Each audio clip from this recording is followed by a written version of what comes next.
তো দেখুন এছাড়া সাধারণ তাপমাত্রায় কার্বন ডাইঅক্সাইডের ডাইপোল মোমেন্টের মান শূন্য থাকে, যার কারণে এর অণুসমূহের মধ্যে ভ্যান ডার ওয়ালস বল কার্যকরী থাকে না। তাহলে কি লিখব? যে ডাইপোল মোমেন্টের মান শূন্য থাকে, যার কারণে কি হয়, যার কারণে অণুসমূহের মধ্যে কি হয়, অণুসমূহের মধ্যে ভ্যান ডার ওয়ালস বল কার্যকরী থাকে না, যার কারণে অণুসমূহের মধ্যে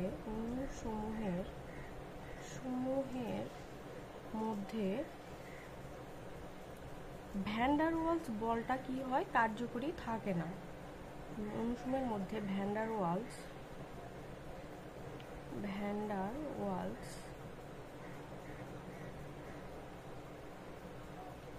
বল কার্যকরী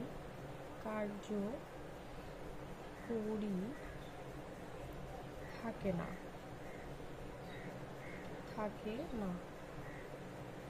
ফলে কি হয়, ফলে এরা একক অণু হিসেবে অবস্থান করে। এর ফলে কি হয়, এর ফলে এরা একক অণু হিসেবে অবস্থান করে। ফলে এরা একক অণু হিসেবে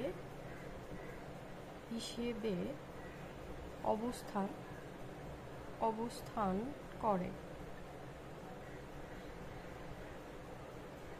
তো এজন্যই আমরা সাধারণত কি বলে থাকি, যে কার্বন ডাইঅক্সাইড হচ্ছে সাধারণ তাপমাত্রায় একটি গ্যাস।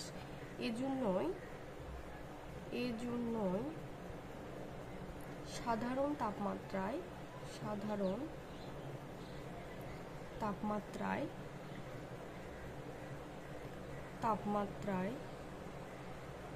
কার্বন ডাইঅক্সাইড একটি গ্যাস। কিন্তু এখন আমাদের কি বলছে, যে সিলিকন ডাইঅক্সাইড একটি উচ্চ গলনাঙ্ক বিশিষ্ট কঠিন পদার্থ। তাহলে কার্বন ডাইঅক্সাইডের ক্ষেত্রে আমাদের লেখা হয়ে গেল। এখন আমরা কি করব, সিলিকন ডাইঅক্সাইডের বিষয়টা দেখব। তো এখন দেখুন, আবার আমরা কি করব, আবার সিলিকন ডাইঅক্সাইড অণুতে সিলিকন ও অক্সিজেন পরমাণুর মধ্যে তড়িৎ ঋণাত্মকতার পার্থক্যের জন্য ডাইপোলের সৃষ্টি করে। তো কি হয়, সিলিকন ডাইঅক্সাইড অণুতে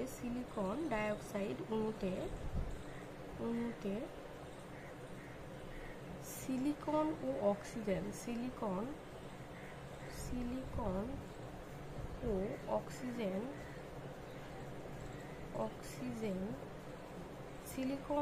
অক্সিজেন পরমাণুর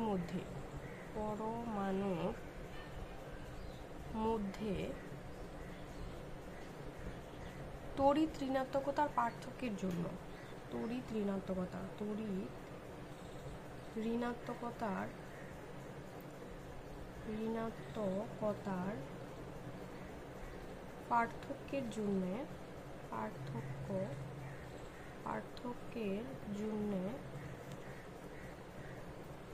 কি হয়, ডাইপোলের সৃষ্টি করে। ডাইপোলের সৃষ্টি করে। ফলে কি হয়, ফলে সিলিকন অণুসমূহের ডাইপোল আকর্ষণ বল দ্বারা পরস্পরের সাথে সিলিকন বন্ধন অক্সিজেন বন্ধন সিলিকন সংযোগের মাধ্যমে যুক্ত হয়ে বিশাল পলিমার চেন গঠন করে।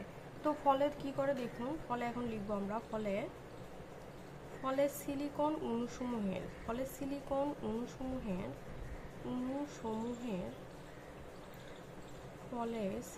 অণুসমূহের ডাইপোল আকর্ষণ বল দ্বারা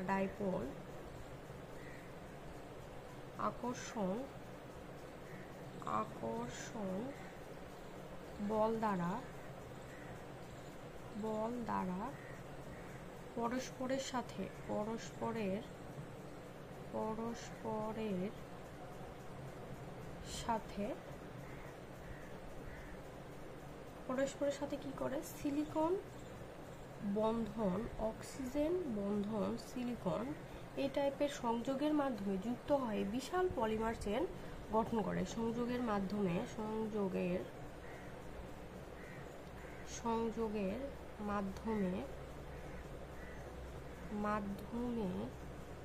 যুক্ত হয়ে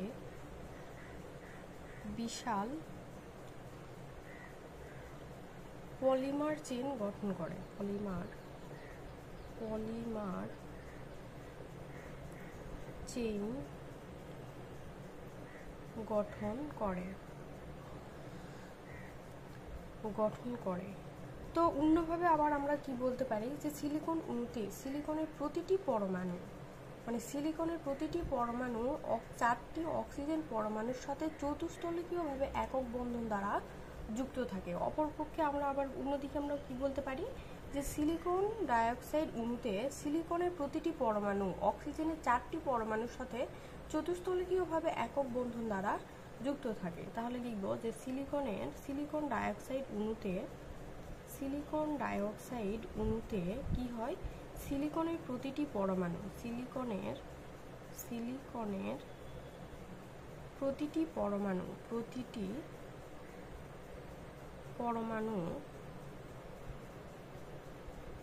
সিলিকনের প্রতিটি পরমাণু অক্সিজেনের 4টি পরমাণুর সাথে অক্সিজেনের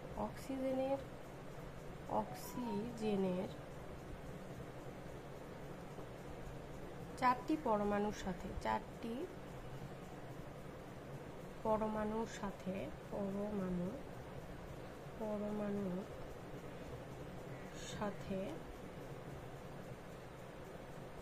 চতুস্তলকীয়ভাবে একক বন্ধন দ্বারা যুক্ত থাকে। চতুস্তলকীয়ভাবে একক বন্ধন দ্বারা যুক্ত থাকে।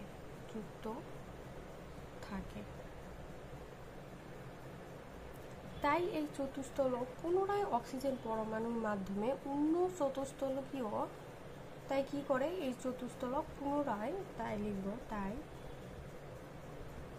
এই চতুস্তলক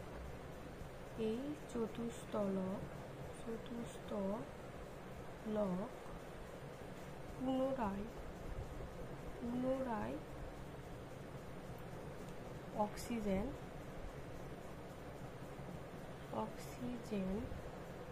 পরমাণুর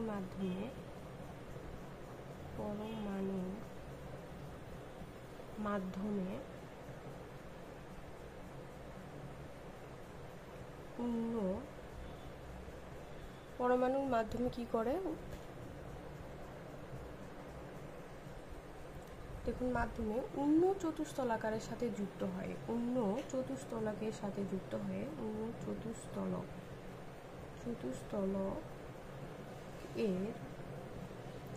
সাথে যুক্ত হয়ে ত্রিমাত্রিক বৃহদাকার অণু গঠন করে।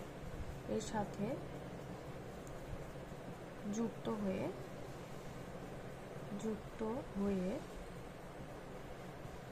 ত্রিমাত্রিক বৃহদাকার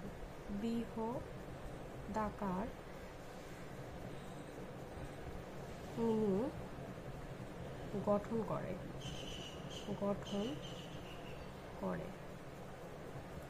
ফলে কি হয়, ফলে সিলিকন ডাইঅক্সাইড অত্যন্ত শক্ত ও উচ্চ গলনাঙ্ক বিশিষ্ট কঠিন পদার্থে পরিণত হয়। ফলে সিলিকন ডাইঅক্সাইড অত্যন্ত শক্ত ও উচ্চ গলনাঙ্ক বিশিষ্ট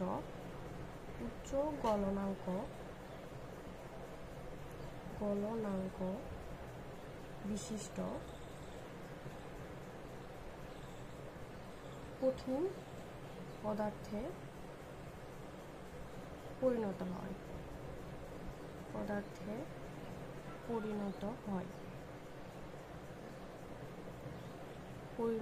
হয়। তো দেখুন যে সিলিকন ডাইঅক্সাইডের যে গঠনটা সেটা কেমন হয়। সিলিকন ডাইঅক্সাইডের গঠন,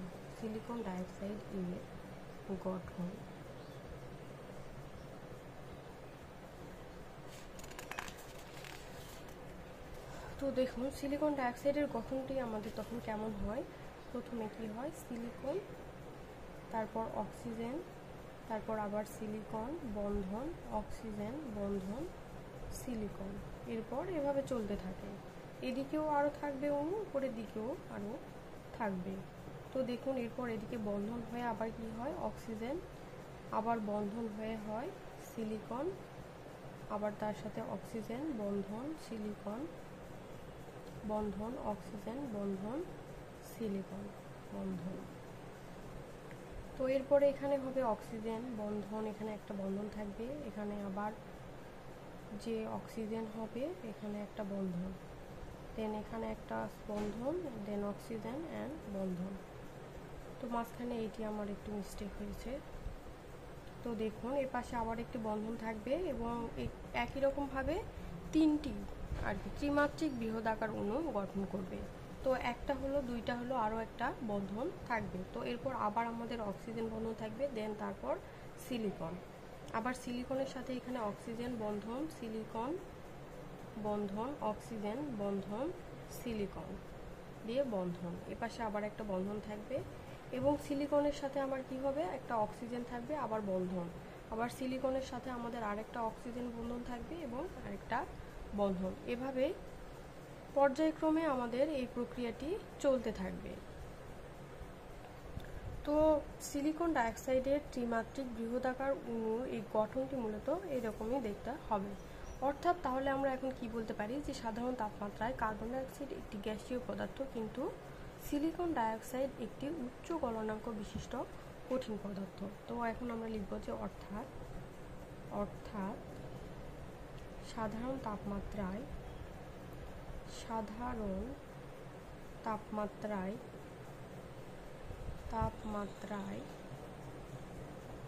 কার্বন ডাইঅক্সাইড একটি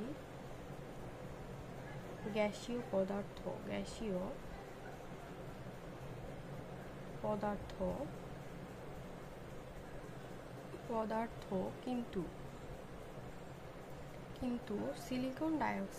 সিলিকন ডাইঅক্সাইড একটি উচ্চ গলনাঙ্ক বিশিষ্ট কঠিন পদার্থ। উচ্চ গলনাঙ্ক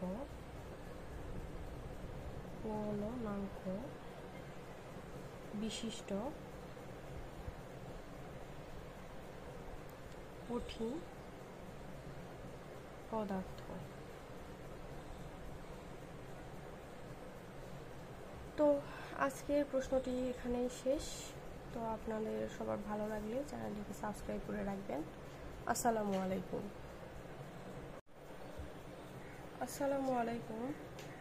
আজকে আমি আপনাদের জন্য কেমিস্ট্রি 2 এর ক্লাস নিয়ে হাজির হয়েছি।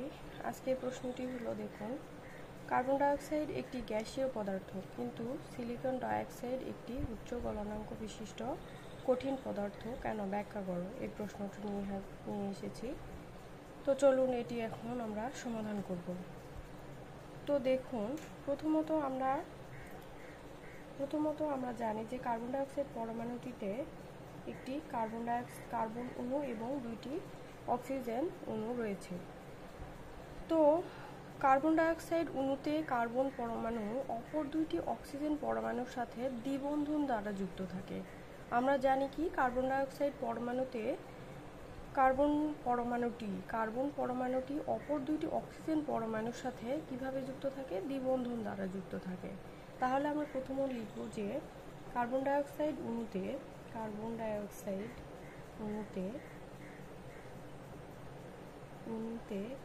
পরমাণু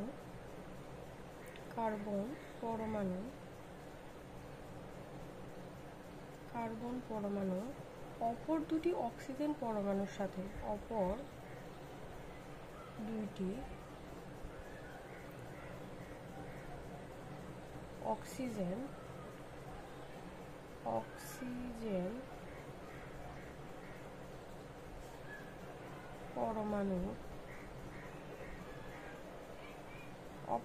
অক্সিজেন পরমাণুর সাথে কিভাবে যুক্ত থাকে, দ্বিবন্ধন দ্বারা যুক্ত থাকে। তাহলে পরমাণুর সাথে দ্বিবন্ধন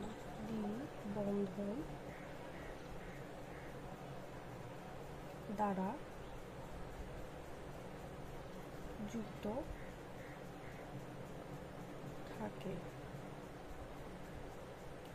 তাহলে দেখুন এখন যে তাহলে কার্বন ডাইঅক্সাইডের মানে গঠনটা কেমন হবে। তাহলে দেখুন, তাহলে আমরা এখন লিখব যে কার্বন ডাইঅক্সাইডের গঠন, কার্বন ডাইঅক্সাইড এর গঠন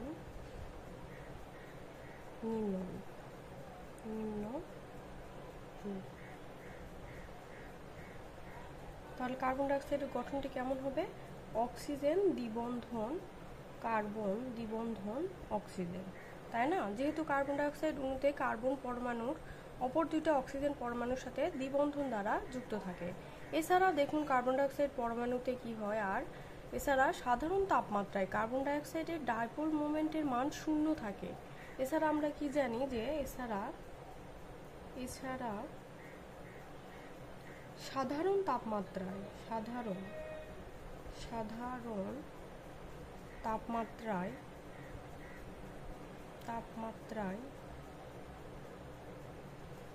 কার্বন ডাই অক্সাইড এর ডাইপোল মোমেন্টের মান কি হয়? 0 থাকে। ডাইপোল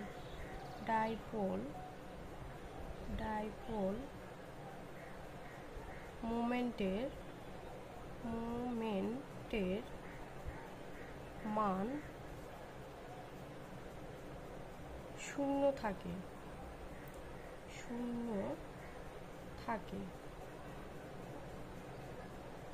যার কারণে কি হয়? যার কারণে এর অণুসমূহের মধ্যে ভ্যান ডার ওয়ালস বল কার্যকরী থাকে না। কার্বন ডাইঅক্সাইডে কি হয়? ডাইপোল মোমেন্টের মান 0 থাকে। এর কারণে এর অণুসমূহের মধ্যে ভ্যান ডার ওয়ালস বল কার্যকরী থাকে না।